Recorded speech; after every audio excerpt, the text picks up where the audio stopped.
are building similar applications are kind of copying this aspect as well. So it's kind of cool to be one of the sincerest form of flattery. Exactly, it's nice. So obviously it always seems to be a remarkable period. Like it's always moving to see, but the last few weeks have been particularly volatile. Yes, nicely to the upside. So, what does your data say? What's going on? So, the past couple of weeks, it's pardon my French, a load of bullshit. You've got a lot of interesting things going on that kind of go against the regular grain. People like to say sentiment moves markets. It's not always true. Just recently, we saw the lowest sentiment scoring that we've ever had for Bitcoin happen right around when it hit 9K.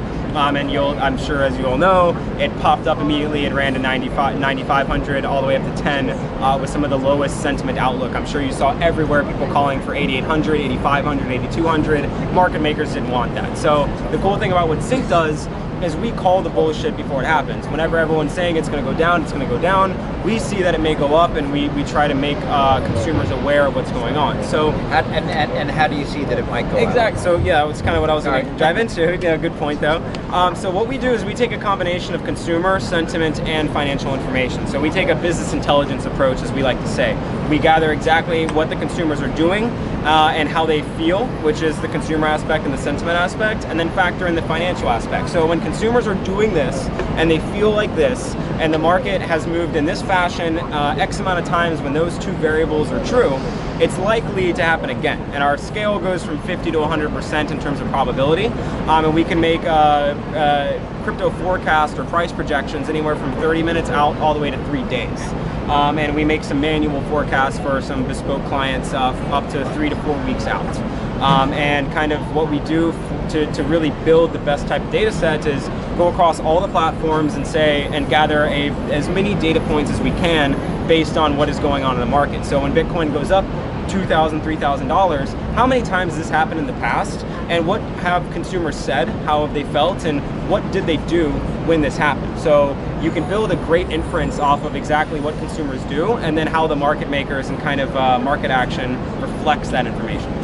And so as you look today, what's happened? How far out do you forecast? So currently we just created a forecast this morning that goes out for about 2 weeks. We're waiting for about 24 hours for it to come to head before we release it. But we can, our sweet spot is within 1 week for our long form analysis, and our most accurate forward projections for automated analysis on the Sync platform is generally about 4 to 8 hours in the future. So if you're if you're a swing trader or a kind of a day trader, we're the best platform for you. But if you prefer some long form analysis or futures focus, then we can also help you on that route as well.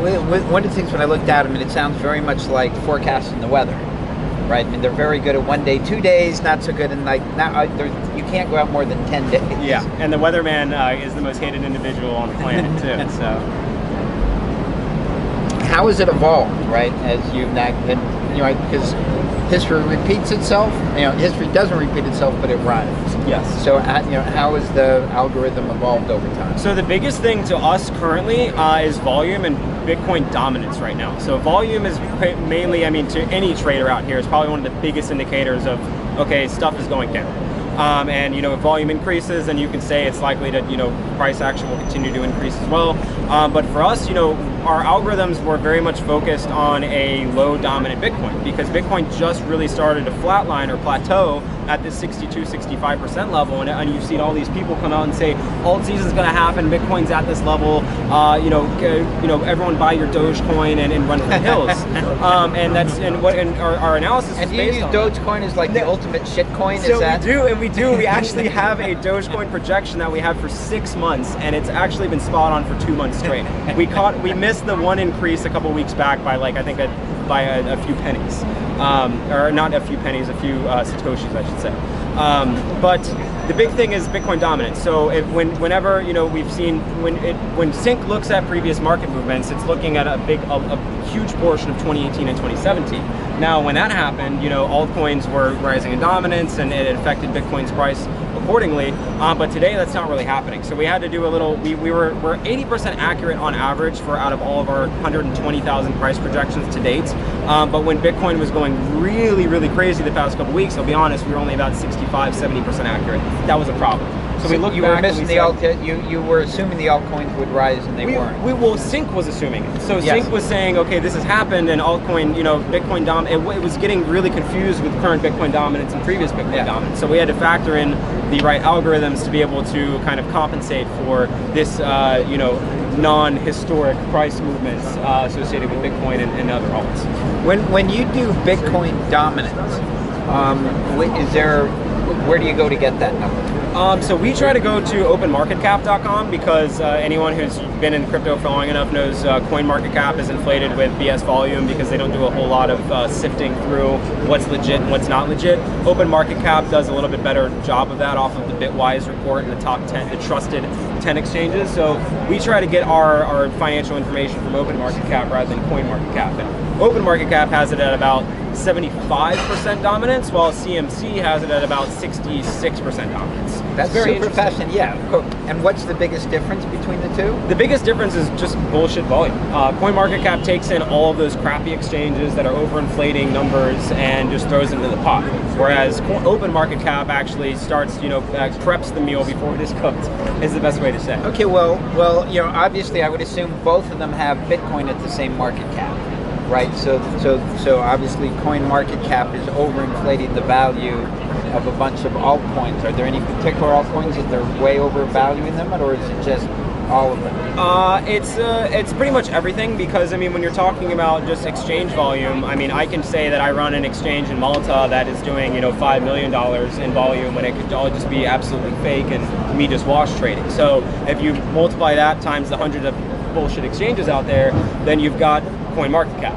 What OpenMarketCap does is it takes away some of those crappy ones that aren't transparent with their data or disclose things properly or aren't part of the trusted 10, and just kind of removes that from the pot and says you don't get to be a part of the family because you're not truthful with us, and we like truthful individuals. So it's better to get data that way. Although the interesting thing is with CoinMarketCap, everyone else's data is usually based off of that. So when you're analyzing the market, it's not enough to say that I want the most transparent data. It's the data that affects everyone the most. And when you're doing consumer analysis, sentiment analysis, and this is a weird example, but everyone says if someone tweets "go buy Bitcoin" as a bot 1 million times, but they still want to decrease it, will that decrease the price? Well, our answer is if enough people are exposed to those 1 million tweets and actually believe that Bitcoin will go up, they will assist the price in going up rather than even if the market maker is trying to push it down.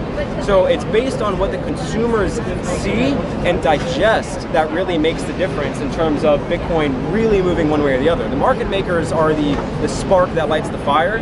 The consumers and the retail crowd are the people that really start to shovel it up as they start to garner more interest. And then the market makers kind of shovel them along as they need.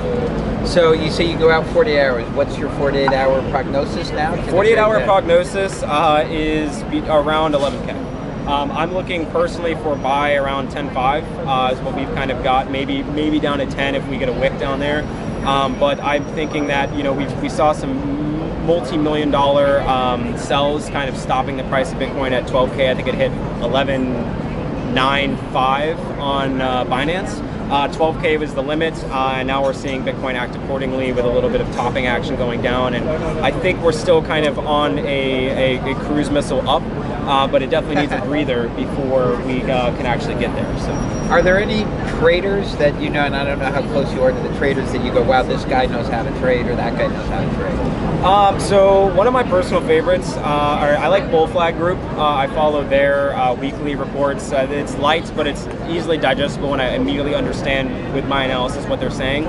Another one is Jacob Canfield. I think they have a really good platform. It's similar to ours, but very manual in terms of how they deliver analysis. And I like him a lot. And then Crypto Rand, who's a kind of anonymous Twitter guy, is another favorite. He scalps some really good alt buys that I actually take part in occasionally too. So cool. So really cool. So as I said, I was going to keep it short. Happy to take if anybody got any questions from the audience about what they're up to. Hi. My name is Anya Vin. I'm the founder and CEO of CryptoMonday. We do research and analysis. We've been doing it for 2 years. And we've noticed the problem with the fake trading volume. Here, actually, I'm sorry. You want to go? There's a microphone there. Just want to make sure that you're that's picking you up. So we've been investigating the exchanges for the last year. We've been focusing on that. And my question to you, obviously, we've seen the problems with CoinMarketCap a long time ago. But you mentioned the other website, and how do you know that the volume there is genuine? That's a good point. You don't. Because I'm pretty sure that it is. Yeah, you don't. But it's better than CoinMarketCap, and I appreciate at least the attempt that OpenMarketCap makes to get rid of some of the naysayers. Obviously, it's crypto. You're never gonna squash all the cockroaches that are running around. You can just do enough to. Can I quote you on that? Yeah, you can. You can quote me. Yes. You can just do as much preventative maintenance as possible and catch them as they come in. And although OpenMarketCap is certainly not the most God-sent platform for getting the best data, they're onto something, and I like their emphasis on the top 10 trusted exchanges, and I hope that continues, and I hope that's kind of a flag in the market that says, okay, here's the next kind of bottom line that we're going to state, and it's not going to be CoinMarketCap. It's going to be on this route to more transparency and better data. Thank you. Yeah, thank you.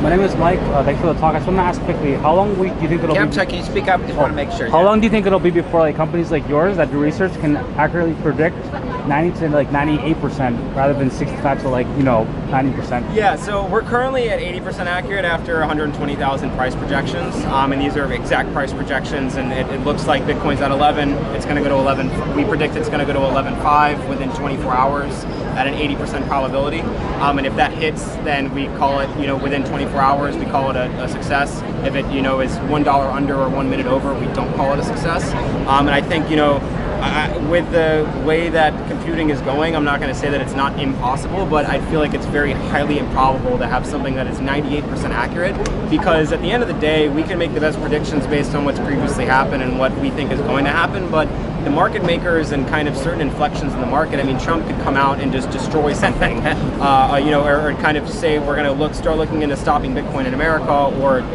something better than that, and it could just ruin everything. So outside factors. Exactly. Many outside, mitigating factors that can come into play at the drop of a hat. So I mean, to say that anyone will be that accurate, they'd have to be able to truly predict the future and have a crystal ball in their lap. It may be possible, but it doesn't look like we're anywhere near that now.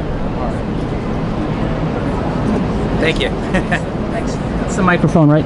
Yes. So besides sentiment analysis, which you had just admittedly said that is susceptible to,